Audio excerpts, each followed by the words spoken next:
Hello aspirants, welcome back to applicant Gurukuls. और जैसे कि आपको पता है कि हमारे चैनल पर एसएससी जीडी आरपीएफ एनटीपीसी के लिए जीएस का प्रैक्टिस सेट चला हुआ है और आज प्रैक्टिस सेट नंबर 4 है। ये देखो यहाँ स्लाइड पे इन्होंने चेंज भी नहीं किया भाई। ये प्रैक्टिस सेट नंबर 4 है, 4 1 नहीं, स्लाइड चेंज नहीं की है, इसी पे क्वेश्चन लगा दिए।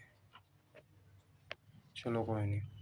तो 4-5 दिन से क्लास नहीं हो पा रही थी क्योंकि मेरी तबीयत ठीक नहीं थी, मुझे फीवर था। तो अब कंटिन्यू रहेगी और एसएससी जीडी का स्पेशल एसएससी जीडी हिंदी का प्रैक्टिस सेट आपका स्टार्ट होने वाला है। तो चलिए आज स्टार्ट करते हैं। ये सबसे छोटी क्लास होती है, 10 मिनट में आपको 20 क्वेश्चन कराता हूँ मैं, जो आपके एग्ज़ाम के लिए मोर देन सफिशेंट होंगे। और इस ऐसी वीडियो को देखकर आपको 20 क्वेश्चन इतनी जल्दी रिवाइज हो जाएंगे। और पीडीएफ इसकी एप्लीकेंट गुरुकुल टेलीग्राम चैनल पर मिलेगी, उसको ज्वाइन कर लेना, वहाँ से डाउनलोड कर अपना रिवाइज करते रहना। और यहाँ से आप पहले वीडियो देखेंगे फिर रिवाइज करेंगे तो आपका डबल रिवीजन हो जाएगा। तो चलिए स्टार्ट करते हैं, टाइम वेस्ट नहीं करते। चलिए चैनल को सब्सक्राइब जरूर कर लें क्योंकि आपको ऐसी क्लास की भी नोटिफिकेशन मिलती रहे। चलिए स्टार्ट करते हैं। भारत में रबी के मौसम में निम्नलिखित में से कौन सी फसल काटी जाती है? तो कौन सी फसल काटी जाती है रबी के मौसम में? गेहूं की फसल। कौन सी फसल? गेहूं की फसल। किस घटना के कारण आकाश का रंग नीला होता है? आकाश का रंग नीला किस घटना के कारण होता है? तो किस घटना के कारण होता है? प्रकाश का परिवर्तन। प्रकाश का परिवर्तन। ठीक है, चलिए थर्ड क्वेश्चन पे चलते हैं। भारत के किस राज्य को चावल का कटोरा कहा जाता है? चावल का कटोरा किसको कहा जाता है? आंध्र प्रदेश को। और चीनी का कटोरा कहा जाता है चाइना को। ठीक है, याद रखना है। चलिए चौथे पे चलते हैं, फोर्थ क्वेश्चन। महात्मा गांधी का राजनीतिक गुरु कौन था? महात्मा गांधी का राजनीतिक गुरु अरविंद घोष था क्या? नहीं। बाल गंगाधर तिलक नहीं। लाला लाजपत राय नहीं। गोपाल कृष्ण गोखले। गोपाल कृष्ण गोखले। गोपाल कृष्ण गोखले महात्मा गांधी का राजनीतिक गुरु था। चलिए फिफ्थ पे चलते हैं। भारत में राष्ट्रीय आय का आकलन सबसे पहले किसने किया था? भारत में राष्ट्रीय आय का आकलन सबसे पहले किसने किया था? सरदार पटेल नहीं, महालनोबिस नहीं, ये किया था दादा भाई नौरोजी ने। किसने? दादा भाई नौरोजी ने किया था। तो इसका आंसर हो जाएगा दादा भाई नौरोजी। चलिए सिक्स क्वेश्चन पे चलते हैं। किसी देश का आर्थिक विकास किस पर निर्भर है? आर्थिक विकास किस पर निर्भर है? प्राकृतिक संसाधन पर निर्भर है, बाजार का आकार और पूंजी निर्माण। तो इसमें हो जाएगा आंसर उपयुक्त सभी। इन तीनों पर किसी भी देश का जो आर्थिक विकास है वो निर्भर होता है। तो चलिए सेवंथ पे चलते हैं।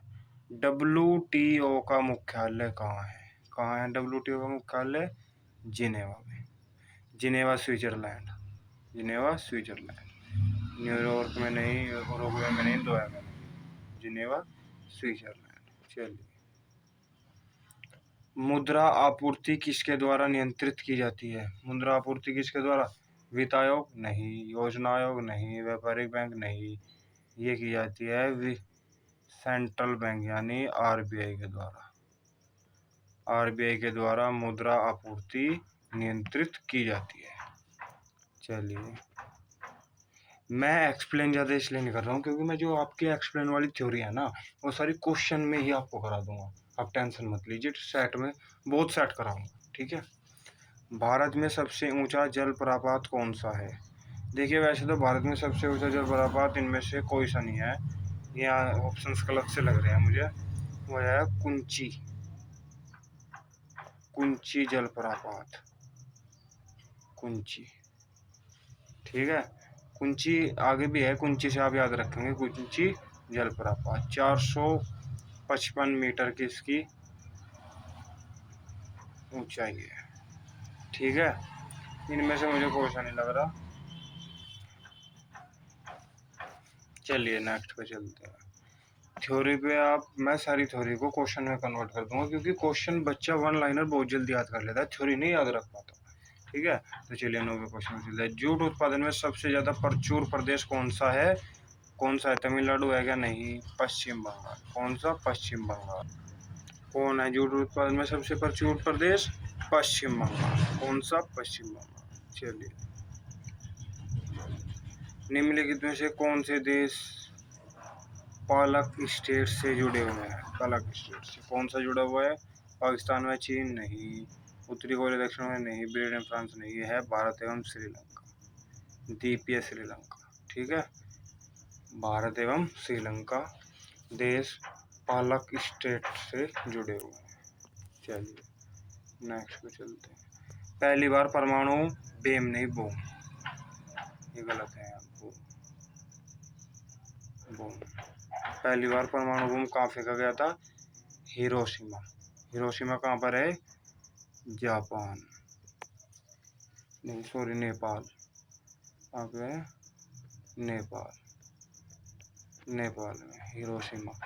नागासाकी भी नेपाल में है, लेकिन सबसे पहले कहाँ गया गिरा गया था परमाणु बम?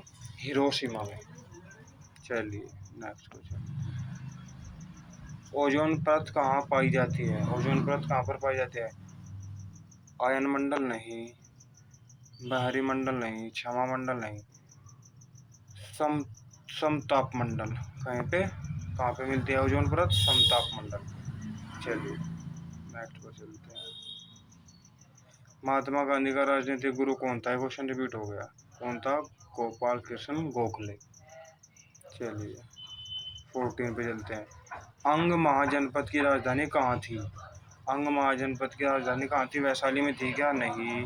कौशाम्बी नहीं, शाश्वती नहीं, ये थी कहाँ पर? चंपा में। कहाँ पे? चंपा में। कहाँ पर थी अंग महाजनपद की राजधानी? कहाँ पर थी? चंपा में।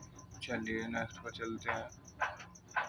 शांत घाटी किस राज्य में स्थित है? शांत घाटी कहाँ पर स्थित है? असम में नहीं, अरुणाचल प्रदेश नहीं, तमिलनाडु, केरल में। कहाँ पे? शांत घाटी कहाँ पर स्थित है? केरल में। चलिए नेक्स्ट में चलते हैं। 16, सुनामी का मुख्य कारण क्या है? बताइए, सुनामी आने का मुख्य कारण क्या है? चक्रवात नहीं, ज्वालामुखी नहीं, ज्वालामुखी तो है ही नहीं, चंद्रमा का आकर्षण, गलत। समुद्री सतह पर भूकंप आना, समुद्री सतह पर भूकंप आना, या इसको भूकंप भी बोल सकते हैं। सुनामी आने का कारण भूकंप भी हो सकता है। और समुद्र, अगर आपको भूकंप, अकेला भूकंप दिखाई दे ऑप्शन में, तो भूकंप को टिक कर देंगे, वरना समुद्री सतह पर भूकंप। ठीक है, चलिए। मानव विकास सूचकांक किसने विकसित किया था? किसने विकसित किया था? अमृता सेन नहीं, मोटेक सिंह नहीं, महबूब उल हक। महबूब उल हक ने मानव विकास सूचकांक विकसित किया था। चलिए 18, अर्जुन पुरस्कार किस क्षेत्र में उत्कृष्टता के लिए प्रदान किए जाते हैं? तो किस क्षेत्र में दिए जाते हैं अर्जुन पुरस्कार? सिनेमा में नहीं, साहित्य में नहीं, विज्ञान में नहीं, ये दिए जाते हैं खेल कूद में। और किस वर्ष इसकी प्रारंभ, मतलब अर्जुन पुरस्कार की शुरुआत कब हुई थी? 1961 में। कब हुई थी? 1961 में अर्जुन पुरस्कार की शुरुआत हुई थी। और ये प्रदान किस फील्ड में दिए जाते हैं? खेल कूद में। चलिए 19, ये देखिए क्वेश्चन भी आ गया। अर्जुन पुरस्कार कब प्रारंभ हुए थे? अभी बताया मैंने, 1961 में। 1961 में। चलिए 20 क्वेश्चन, जो हमारा लास्ट क्वेश्चन है। स्पर्श रेखा किस खेल से संबंधित है? तैराकी, गलत।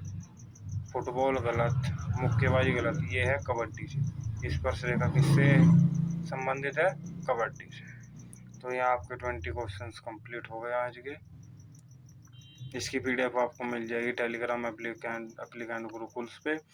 और कल से आज कल से नहीं, आज से ही SSC GD, special SSC GD का हिंदी का प्रैक्टिस है शुरू होने वाला है। तो सभी उसे लें, और वहाँ से बाहर हिंदी में क्वेश्चन नहीं मिलेगा, आपको याद रखना बस। ठीक है। और एसएससी की जो जीएस है उसका तोड़ ये है, सभी थ्योरी को मैं वन लाइनर में आपकी कन्वर्ट करके आपको दे रहा हूँ। कोई आपको थ्योरी पढ़ने की ज़रूरत नहीं पड़ेगी। और आगे मैं अब थोड़ा टॉपिक वाइज चलूँगा थोड़ा सा। जैसे हिस्ट्री में बौद्ध धर्म है, बौद्ध धर्म के सारे क्वेश्चन उठा लिए। ठीक है। और ये जैसे आगे प्रमुख नदियाँ हो गई, ये जो स्टेटिक्स के टॉपिक है थोड़े थोड़े से, इन्हें मैं एक टॉपिक वाइज कराऊंगा आपको हफ्ते में 2 बार। वैसे तो मिक्स प्रैक्टिस सेट चलता रहेगा, लेकिन हफ्ते में 2 बार आपको टॉपिक वाइज कराने की कोशिश करूँगा, जिससे आपका जो चीज़ मैं जैसे मैंने नदियाँ कराई प्रमुख नदी, अगर कोई नदी प्रैक्टिस सेट में छूट गई है तो वो थ्योरी के बेस पे कंप्लीट हो जाएगी, ठीक है, और ट्रिक के साथ कराऊँगा, याद होगी आपको। ठीक है दोस्तों, जय हिंद। आपको चैनल को सब्सक्राइब कर लेना है। थैंक यू दोस्तों।